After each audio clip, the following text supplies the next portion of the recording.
С Цецо и Симо сме на западния Брайтхорн, понеже е супер добро време. Ще ви покажем малко върховете. Следващия тук е централния. Нататък са още малко от Брайтхорните. След това следва Оукс и Кастор. Нататък двете ушички са лискамите, западен и източен. Бялото връхче малко наляво е това. Е Пунта Маргарита или Сигнал Купе с най-високата хижа в Европа. После следва Цумштайн.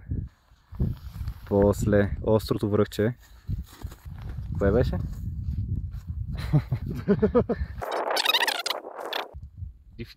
Дюфур.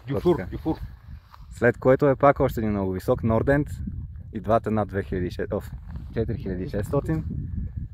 Нататък почват с феските върхове, Остричкото, Римфишхорн, после Алалинхорн, после Алпхубел малко по-равно, после двете острички, първото е Тешхорн, второто е Дом и нататък почват красавците.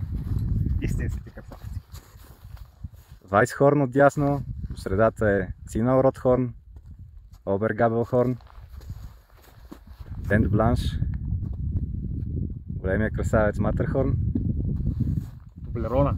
Следващото стърчащо в облаците е отново швейцарски връх, само да се сетим, Гран Комбен и чакай там накрая целта ни за след 2 дни Монблан.